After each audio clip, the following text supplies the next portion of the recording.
Assalamualaikum warahmatullahi wabarakatuh. Selamat datang kembali di channel Horror Pen History. Pada video kali ini kami akan menceritakan sebuah kisah nyata pesugihan. Pesugihan pedagang buah. Kisah ini diawali di sebuah desa yang asri di pinggir kota Jawa Timur. Pagi itu terlihat seorang wanita muda berambut panjang yang lagi duduk termenung di luar rumahnya.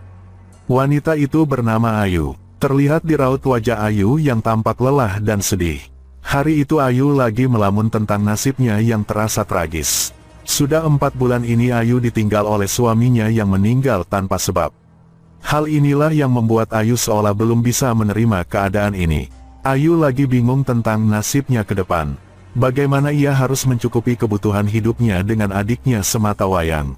Uang tabungan peninggalan suaminya mulai menipis untuk kebutuhan hidup. Ayu mesti memutar otak apakah ia harus bekerja atau membuat usaha. Sudah beberapa kali Ayu ikut bekerja di warung orang namun selalu saja ia tidak betah dengan gaji yang hanya sedikit dan pas-pasan. Suatu hari Ayu membulatkan tekadnya untuk membuka usaha berjualan di pasar.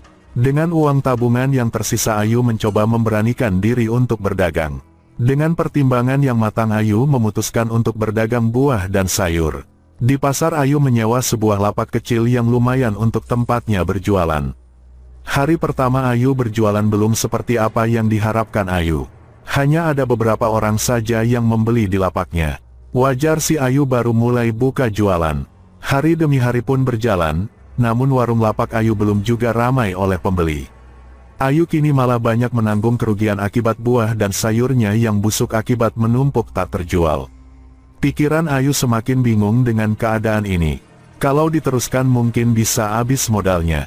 Sudah segala cara ia tempuh namun masih saja usahanya belum berhasil.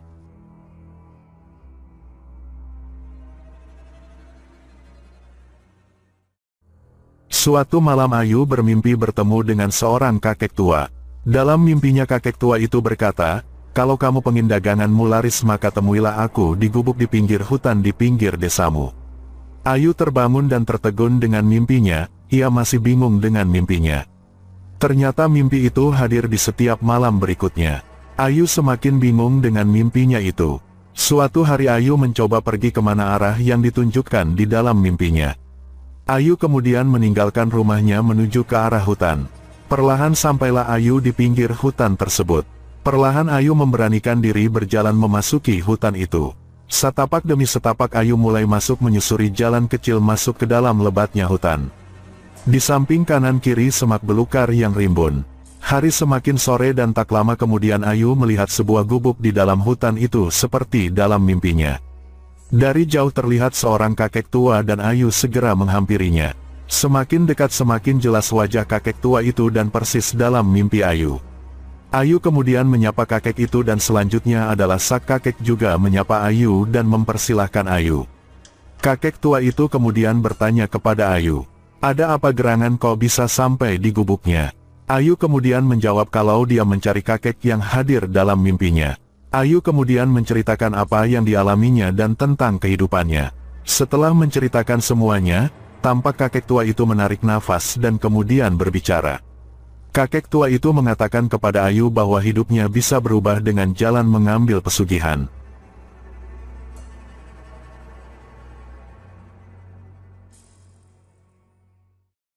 Ayu tersentak kaget mendengar apa yang dikatakan oleh kakek tersebut.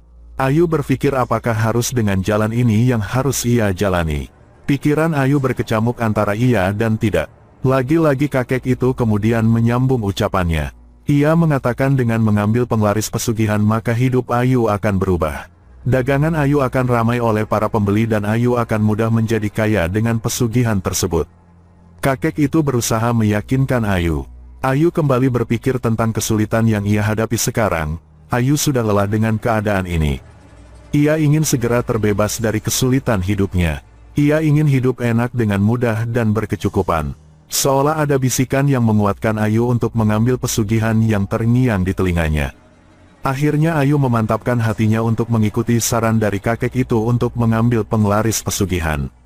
Kakek tua itu kemudian mengajak Ayu pergi berjalan lebih masuk lagi ke dalam hutan dan tak lama kemudian sampailah mereka di suatu tempat yang ada pohon besarnya dan tumpukan batu seperti sebuah petilasan.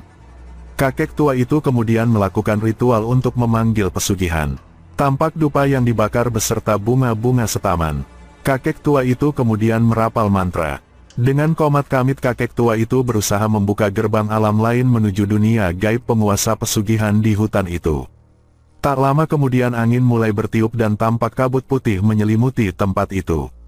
Asap putih terlihat muncul dengan sendirinya dan rupanya sosok jin penguasa tempat itu telah muncul mendengar panggilan dari kakek tua itu. Kakek tua itu kemudian berkomunikasi dengan sosok jin tersebut dan mengutarakan maksudnya datang ke tempat itu. Ayu yang hanya duduk diam samar-samar melihat bayangan tipis namun tak jelas. Bayangan sesosok makhluk tinggi besar. Ayu hanya bisa diam dan memberanikan diri untuk tetap tenang. Ritual pun selesai dan kemudian sang kakek tua itu pun berkata kepada Ayu tentang syarat-syarat apa yang harus disiapkan oleh Ayu. Kakek tua itu menjelaskan semuanya kepada Ayu tentang syarat dan pantangan yang harus diingat oleh Ayu. Sudah kepalang basa Ayu hanya bisa mengangguk tanda setuju dengan apa yang dikatakan kakek tua itu. Kini Ayu sudah terikat dengan janji pesugihan penunggu hutan itu. Dalam hati Ayu juga ada rasa was-was dan takut juga, namun teringat dengan apa yang dialaminya ia mencoba untuk mantap dan bertekad menjalaninya. Kakek tua itu kemudian memberikan sebuah benda kepada Ayu. Tampak sebuah benda di dalam kain hitam yang diikat. Kakek tua itu mengatakan agar Ayu selalu membawa benda itu ketika berdagang, karena itu akan membuat dagangannya laris. Tak lupa kakek tua itu mengingatkan Ayu untuk tidak lupa selalu mengadakan ritual setiap malam bulan purnama.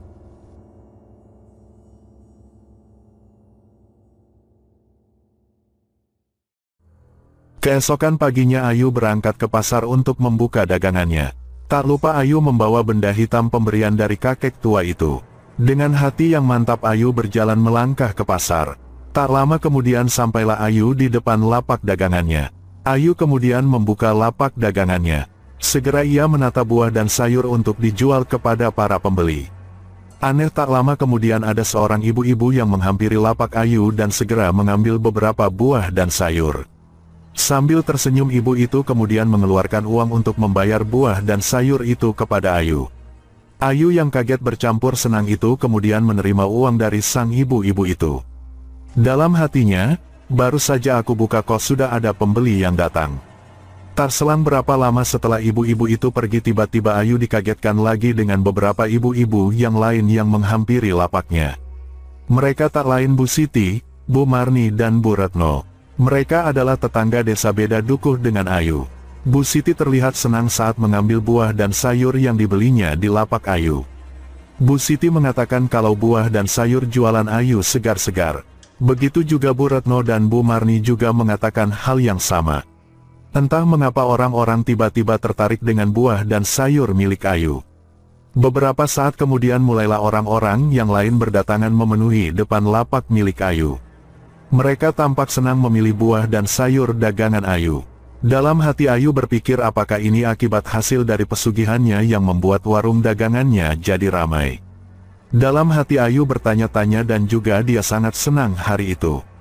Hanya beberapa jam saja semua dagangan Ayu telah habis. Berbeda dengan sebelumnya yang seharian aja masih banyak dagangannya yang belum terjual hingga berhari-hari bahkan hingga banyak yang membusuk. Ayu kemudian membuka laci uangnya dan ia melihat uang yang banyak di lacinya. Betapa senangnya Ayu saat itu, belum pernah ia mendapati dagangannya laris dan mendapat uang sebanyak itu. Hari-hari terus berjalan dan lapak dagangan milik Ayu makin hari makin ramai pembeli hingga Ayu harus menambah stok dagangannya lebih banyak lagi. Kini kehidupan Ayu mulai berubah, mulai membaik dari yang dulu serba mepet bahkan kadang kurang. Kini kehidupan Ayu serba kecukupan. Ayu juga mampu menyekolahkan adiknya. Setiap malam bulan purnama yang bertepatan dengan malam Jumat, Atu tak lupa selalu melakukan ritual memberi sesajen seperti yang dikatakan oleh kakek tua itu. Sesajen bunga setaman, dupa, darah ayam hitam beserta ingkungnya.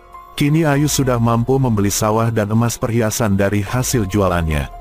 Seiring waktu berjalan ramainya lapak Ayu kini menjadi bahan perbincangan di antara warga. Beberapa warga merasa ada yang aneh dengan lapak dagangannya Ayu. Beberapa orang merasa ada keganjilan setelah berbelanja di lapak Ayu. Seperti yang dialami Bu Siti. Bu Siti merasa setelah berbelanja di warung Ayu selalu ada uang yang berkurang di dompetnya, namun ia selalu dibuat bingung antara jatuh atau memang hilang atau dia yang lupa menghitung. Beberapa warga yang membicarakan lapak Ayu cuma heran, kok bisa seramai itu ya warung lapak milik Ayu. Padahal dulunya sepi sekali, warga hanya bisa menerka-nerka.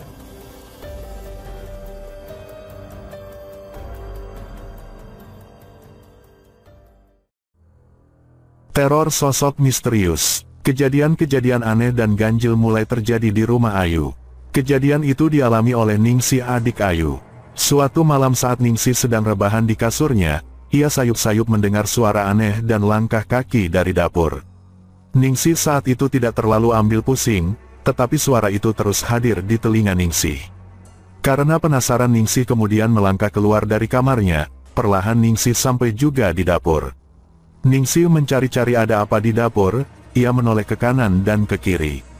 Namun tak ada satupun yang mencurigakan. Ningsih merasa aneh karena jelas-jelas ia mendengar suara itu yang berasal dari area dapur. Sejenak Ningsih berhenti, karena tidak ada apa-apa. Ningsih kemudian melangkah untuk kembali ke kamar. Sesampainya di kamar, Ningsih kembali mendengar suara itu. Suara itu semakin keras terdengar. Ningsih kemudian keluar lagi dari kamar melangkah ke dapur lagi. Lagi-lagi di area dapur tidak ada apa-apa. Merasa jengkel, Ningsih kembali lagi ke kamar. Saat Ningsih baru melangkah 7 langkah, ia dikagetkan dengan suara yang memanggil namanya. Ningsih, Ningsih, Ningsih. Sontak Ningsih kaget mendengar suara itu. Ningsih pun membalikkan badannya ke belakang untuk melihat siapa yang telah memanggilnya. Lagi-lagi ia tak melihat apapun. Saat hendak berbalik lagi, tiba-tiba Ningsih seperti melihat sosok bayangan yang berkelebat. Bulu kudu Ningsih meremang, keringat dingin mulai turun dari wajahnya. Seluruh tubuh Ningsih merinding gemetaran. Tiba-tiba sosok tersebut hilang dengan suara tawa yang menakutkan. Ningsih yang ketakutan segera berlari ke dalam kamar dan segera menutup pintu kamar. Ia langsung tidur sambil menyelimuti seluruh tubuhnya dengan selimutnya.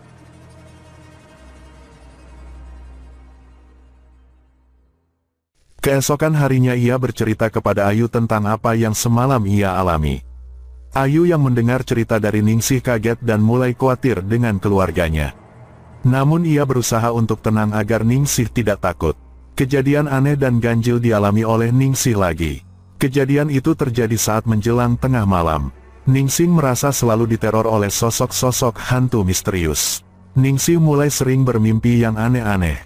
Mimpi-mimpi yang menakutkan sering dialami oleh Ningsih saat tidur. Pernah juga ia bermimpi berada di suatu tempat yang asing dan gelap. Di sana Ningsih merasakan itu adalah tempat yang menakutkan, apalagi saat itu tiba-tiba muncul sesosok jin bertubuh tinggi besar, bergigi tajam dan kuku yang runcing. Sosok tersebut berusaha menangkap Ningsih. Ningsih yang ketakutan berusaha keras untuk lari menghindari kejaran dari sosok tersebut. Dengan ketakutan Ningsih berlari tunggang-langgang dengan peluh yang bercucuran. Ningsih kemudian berusaha membaca doa sebisanya dan tak lama kemudian ia terbangun dari tidurnya. Akhirnya Ningsih sadar kalau dia telah bermimpi yang menakutkan. Sebab dalam mimpinya itu sosok tersebut ingin mengajak Ningsih untuk ikut tinggal bersamanya. Teror-teror sosok hantu misterius membuat hati Ningsih resah dan gelisah. Seolah rumahnya kini terasa angker dan mencekam.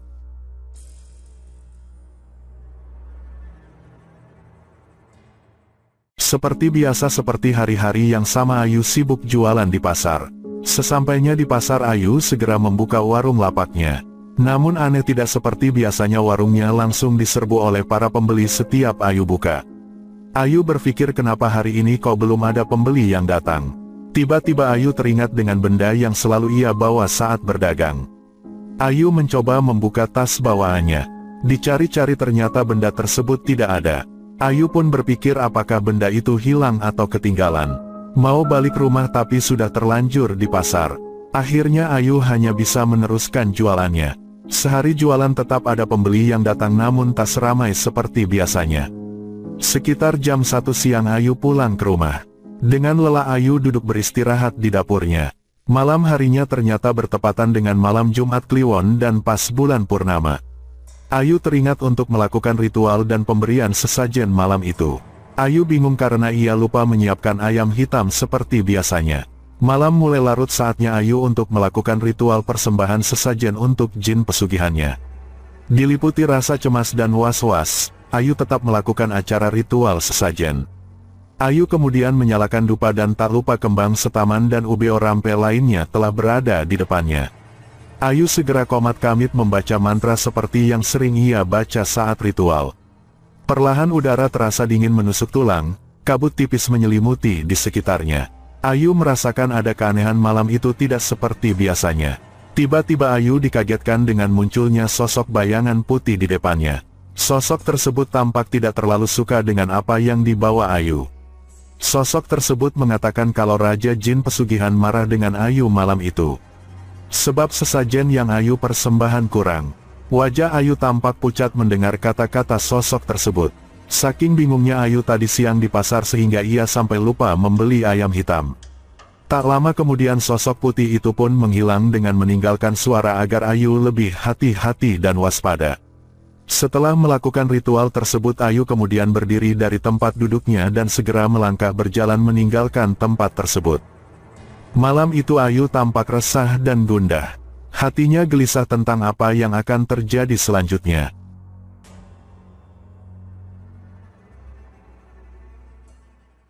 Keesokan harinya Ayu seperti biasanya berjualan di pasar. Namun hari itu seperti hari kemarin. Jualan Ayu tidak seramai dulu. Ayu menyadari akhir-akhir ini karena ia sibuk dengan uang hasil jualannya yang banyak malah membuat Ayu kelupaan dengan syarat sesajen yang semestinya ia siapkan. Hari-hari pun berlalu dan hasil dagangan Ayu mulai berkurang, tidak seperti pas ramai-ramainya dulu. Ayu hanya bisa menelan ludah menghadapi kenyataan yang ia hadapi saat ini. Waktu pun berjalan dan malam itu Ayu ganti yang mengalami hal ganjil dan aneh. Malam itu ketika Ayu hendak tidur ia mendengar suara-suara aneh dari dalam dapur. Ayu tak menghiraukan suara itu. Ayu kemudian memejamkan matanya dan tak lama kemudian Ayu pun tertidur lelap. Dalam tidurnya Ayu bermimpi bertemu dengan sosok tinggi besar di hadapannya. Sosok tinggi besar itu seolah hendak memakan Ayu. Dia berkata kalau dia adalah sosok jin penunggu hutan angker di mana tempat Ayu mengambil pesugihan. Ayu yang menyadari kalau sosok tersebut adalah jin penguasa hutan yang telah mengikat perjanjian dengannya. Ayu yang gemetaran mohon ampun kepada sosok tersebut atas keteledorannya. Sosok tersebut pun mengatakan kalau karena kelalaian Ayu maka sosok tersebut meminta tumbal nyawa orang yang Ayu sayangi. Ayu yang mendengar kata-kata itu terduduk lemas. Ayu pun terbangun dengan nafas yang terengah-engah akibat barusan bermimpi jelek dan menakutkan. Apa yang dikhawatirkan Ayu kini mulai nyata. Malam itu Ayu tidak bisa tidur lagi hingga pagi tiba.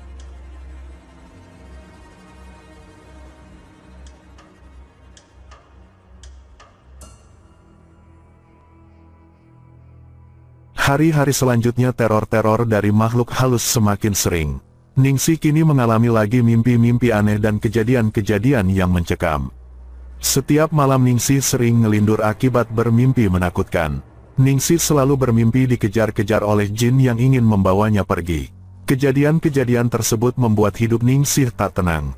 Ningsih menceritakan apa yang ia alami akhir-akhir ini. Ayu yang mendengar cerita Ningsih jadi bersedih. Ia tahu dengan apa yang dialami Ningsih adik semata wayangnya. Ayu kini menjadi bingung apa yang harus ia lakukan sekarang. Ayu tak ingin Ningsih menjadi tumbal pesugihan yang diambilnya. Suatu malam Ayu mengalami hal aneh. Tiba-tiba ia seperti tengah berada di tengah hutan di tempat ia mengambil pesugihan dulu. Di sana Ayu melihat sosok hijau tinggi besar dan menakutkan. Sosok itu tampak marah dan berkata kepada Ayu, malam ini Ningsih akan diambil sebagai tumbal untuk menjadi pengikutnya. Ayu yang tak ingin adiknya menjadi tumbal oleh ulahnya ia pun mengatakan kepada sosok jin tersebut untuk jangan mengambil Ningsih sebagai tumbal. Ayu bersedia kalau dirinya yang menjadi tumbal saja menggantikan adiknya itu. Itu semua Ayu lakukan karena ia merasa bersalah jika Ningsih menjadi tumbal pesugihannya. Sosok tersebut tertawa terbahak-bahak dan sangat menakutkan. Sosok tersebut tidak masalah kalau Ayu sendiri yang akan menjadi tumbal. Ayu harus bersedia menjadi budaknya di alam gaib dan seterusnya. Tiba-tiba Ayu berlari ingin melepaskan diri dari cengkraman sosok jin yang saat itu akan menangkapnya dan memakannya. Ayu berlari pontang-panting sekuatnya. Namun secepat apapun Ayu berlari, sosok tersebut terus mengejarnya.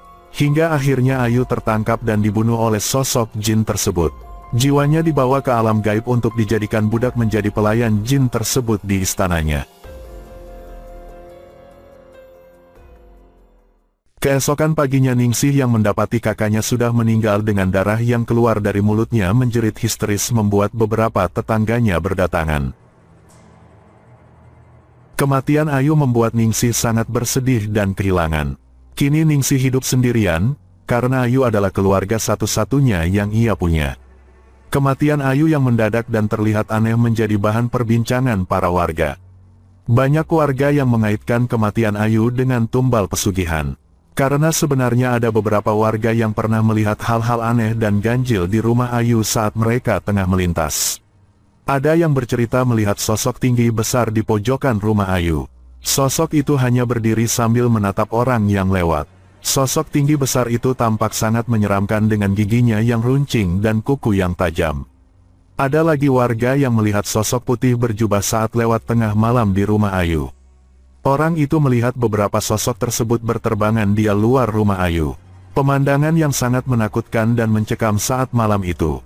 Seolah-olah rumah Ayu banyak dihuni oleh sosok jin dan hantu yang berjumlah banyak. Memang rumah Ayu besar dan mewah, namun kadang warga melihatnya berubah aneh. Rumah Ayu tempat tua dan berlumut.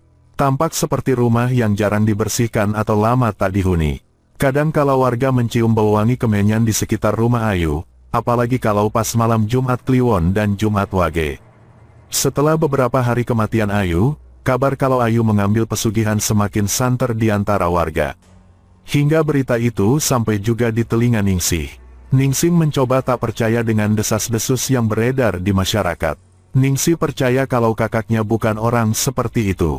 Tepat setelah 7 hari kematian Ayu, Ningsih malam itu sedang berada di kamar hendak tidur. Tapi sayup-sayup Ningsih mendengar suara lirih. Suara yang akrab di telinga Ningsih. Ningsih sadar kalau suara itu adalah suara Ayu kakaknya. Ningsih kemudian keluar dari kamar melangkah mencari sumber suara itu. Tak lama kemudian Ningsih sampai di belakang rumah. Betapa terkejutnya Ningsih ketika melihat sosok wanita berambut panjang sedang berdiri di dekat sumur. Sosok itu mirip sekali dengan Ayu kakaknya.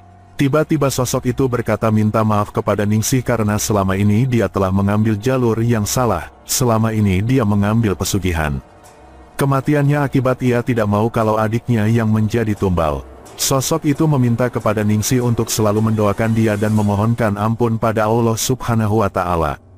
Ningsih terperanjat dengan apa yang dikatakan sosok wanita itu yang wujudnya persis Ayu. Ningsih tak menyangka nasib kakaknya akan berakhir tragis. Kemudian sosok itu pun menghilang. Sepeninggal Ayu, kini Ningsih hidup sendirian dan Ningsih selalu mendoakan kakaknya. Semoga dalam video kali ini kita bisa memetik pelajaran, hidup memang harus berjuang namun jangan sampai kita mengambil jalan pintas yang salah seperti jalan pesugihan. Karena jalan itu akan menyesatkan dan merugikan diri sendiri dan juga keluarga kita. Terima kasih sudah selalu hadir di channel kami. Tunggu video-video selanjutnya. Akhirul kalam, wassalamualaikum warahmatullahi wabarakatuh.